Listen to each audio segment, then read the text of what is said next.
U Tirola smo morali da preplivamo ledeno jezero, posle čega je moje telo skoro otkazalo, ali nisam odustajala.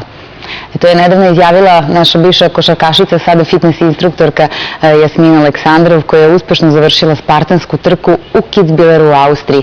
Jasmina, naša gošća ovog jutra, dobro jutro, dobrodošla. Dobro jutro, hvala na pozivu. Posle kraćeg oporavka, došla si u jutarnji program. Pre svega čestitamo. Hvala. A da bi ljudi shvatili šta je spartanska trka, kako ona izgleda, evo ti ćeš da objasniš. To su terenske trke sa preprekama. Najjednostavnije objašnjeno. Odvedemo nas na neku, do duše, nepoznatu lokaciju. Puste nas da trčimo po šumama, stazama, neobeleženim terenima. Ima različitih prepreka. Evo na ovoj koju smo radila pre 2 nedelje u Austriji je bila preko 27 km. Znači oko 27 km. Unapred ne znate ništa, šta će biti na to? Ništa ne znamo unapred. Ima neke okvirne smernice koje dobijete u uputstvu prijavljivanja na trci. Znamo, ja se trkam već 1-2 godine i bila sam na 5-6 različitih trka i znam otprilike šta me čeka, ali tačan teren ili šta će se dešavati u toku same trke, koje će prepreke biti i koji će fizički napor da me očekuju, uopšte ne znam. Dobro, 27 km, ovaj put nešto više. Evo, da gledamo. Koje prepreke su bile, ajde, ne moraš sve da nam nabrojiš, ali možda one najteže, najgore? Najteže, pa sama trka je bila na Alpima, kao što vidite, oni visoki vrhovi i jedan deo staze je bukvalno bilo... Pa mislim, ako se može nazvati staza uopšte. Da, uopšte, to u stvari stave samo ograniče radijus skretanja, znači da se ne sme skrenuti sa staze. Ima obeleživači i ko prvi stigne na najutabaniji deo ima najbolje uslove.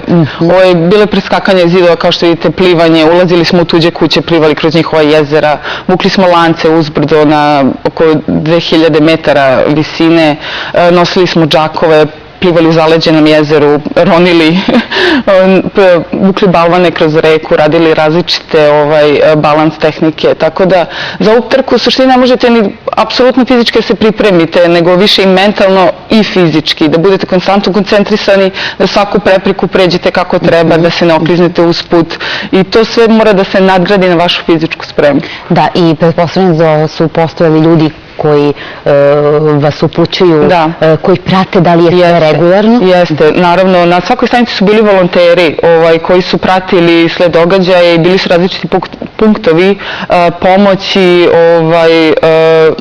medicinski prolazi. Tako je, išli smo kroz cevi autoputa gde samo može da se puzi, trčali smo kroz ove bodljikave žice, provlačili se kroz blato, tako da baš surov teren i ja se i dalje smijem, jer meni ovako srce mi puno kad vidim šta sam sve preživala na ovoj trci. Da, srce puno tek na kraju kad se poraviš i sve prođe. Ali nekako usput dok trčite imate one male pobede, od stanice do stanice, kao ajde da stignemo ovdje pred mene. Jeste. I konstantno se menja i geografija samog terena, znači idete od strmih litica kroz šume, neobeležene terene, evo i vode, tako da nikad nije dosadno. S druge strane, jeste to veliki napor i fizički, i psihički, ali sama ta činjenica kad ti ne znaš šta te čeka na sledećoj stranici daje ti prosto snagu i interesovanje da nastaviš. Apsolutno, apsolutno. Imate te neke male pobede, prevazilazanje sopstvenih granica i nadgradnja samog sebe me drži u tim trkama. Šta je bilo najteže od svega ovoga? Evo mi model. Najteže mi je bilo, mislim, ovih poslednjih 500 metara. Znači, priživjela sam i penjanje u sto brdo i preplivali smo i reku, išli smo kamenolom, vukli smo kamenje kroz kamenolom, što uopšte nije lako, jer to se uopšte ne kliza. Ja ne mogu ljudima da objasnim, nije taj kamen toliko težak koliko uopšte se ne mogu da ga provučem na drugu stranu. I nekako zadnjih tih 500 metara kad sam ušla već u samu završnicu mi je telo apsolutno otkazalo. Znači, noge su mi otkazale, ruke su mi otkazale i nekako sam onako baš na mišiće i na neku mentalnu snagu prešla tih zadnjih 500 metara. Posle koliko vremena? Ova trka je trajala, meni 5 sati i 14 minuta. 5 sati i 14 minuta. I one se inače idu na vreme, ali tako? Da, na vreme. Ja sam ovom trku... A jedna od retkih dama je, da? Ja sam u svojoj grupi bila druga devojka. U devojka koja je bila sa mnom u istoj grupi, uopšte nisam ni videla usput dalje. Pratila sam tu najbolju mušku grupu iz moje ekipe, čisto da bih mogla sama sebi da zadajem tempo.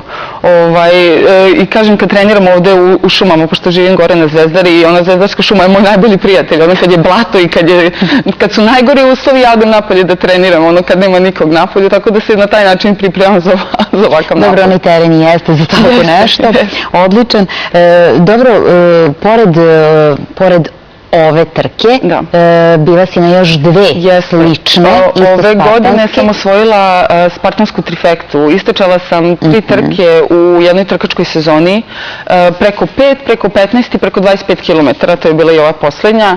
I zbog dobrog kvalifikacijnog vremena osvojila sam 3 medalje i puzle koje se sklope u jednu medalju. Tako da sam ponosni vlasnik trifekte za ovu sezonu, što sam ispunila svoju onako kao bucket list, kao listu želja za ovu godinu. Za ovu godinu, dobro. Znači sada je onako odmaranje uz blage treninge. Jeste. Ovo je prvi put da 2 nedelje apsolutno ništa nisam uradila od fizičkog napora, tako da evo danas krećem ponovo nove neke pobjede. Dobro, šta se radilo u Ledenom jezeru? Sad imamo prilike da vidimo vodu. Šta je bio zadatak u vodi? To me zanima, pošto si rekla ne samo plivanje, nego i ronjenje. Da, jezero je čisto... Kamenolom, jel? Da, kamenolom. Kako smo se peli uz tu liticu, vukli smo neke lance koji su preko 3 metra dugački i koje apsolutno ne možete da držite na nijedan način, sem da obesite preko ramena i da idete uzbrdo brzim hodom, a ja pošto sam lanci su teški. Jeste, i vuku se i nestabilni su i teren propada i proklizavate konstantno i nakon svog tog napora, penjanja, znači na sam vrh te jednih od brda, dođete iz okuke i vidite jezero. To je toliki mentalni šok da je sama taj problem tog plivanja nije toliko veliki, jer znate da vas očekuje jako hladno jezero. Uskačete, idemo ispod debla, preko debla, ispod debla, preko debla, tako da apsolutno uključuje i plivanje i ronjenje i snalaženje u mutnoj vodi. Nema ni presvlačenja, ni... Posle same trke, vidite ovako malo blatnjavo, posle same trke vam daju samo onaj šmrk vode i cisternu i tako, to je kupanje. Znači, nema nikakvog mesta za preslačenje i sve, ali eto, svi smo Spartanci pa nekako smo navikli. Kao, blato je i najmanji problem u suštini. Da. Evo i krajnji cilj, dobijanje medalje. I to je kraj. Da. Šta dalje? Šta dalje? Evo gledamo sebe kako. Da, ovde sam čista na ovoj slici. Da. Ovde privodimo kraju ove javne treninge koje smo aktivirali, da radimo interesantne treninge na različitim lokacijama u Beogradu. Nalazim neke specijalne mesta gde je možda atipično za trening i dovodim ljude pozivam ljude da treniraju sa mnom, da im ja pokažem kako ja sama sebe treniram i kako to radim na nekim čudnim destinacijama, što je van teretane i van nekog ušuškanog prostora. Išli smo na Topčide, radili smo na Kalemegdanu, u napuštenim hangarima Luke Beograd, tako da poslednji trening je sad 10. oktobra u Mixer House-u, s početkom u 10:30, tako da pozivam sve ovako da dođe na taj završni trening. I da ne brinu, neće biti kiše i blata i ako bude, bit će u zatvorenom prostoru. Da, bit će u zatvorenom prostoru, ali ovako, što kažem, mojim vežbačima nismo od šećera, tako da ćemo svi preživjeti. Niko se neće istopiti i nema opravdanja. Jeste, nema opravdanja. Potrebna je samo dobra volja i to je to. Slažem se, hvala, najlepše si bila naša gošća ovoga jutra i naredna sezona, sve što bude bilo zanimljivo, ti ćeš reći nam ovde i istričaš i ovako prikažeš. Od marta sam ponovo aktivna na spartanskim trkama, imam još neke projekte. Opet idemo u krug, jel da? Idemo u krug, idemo sad osvajamo neke druge vrhove, imam neke nove projekte koje sam napisala, koje ćemo raditi i da aktiviramo malo Beograd i Srbiju da treniramo. Kada se vidimo u Mikseru. Da. Hvala još jednom.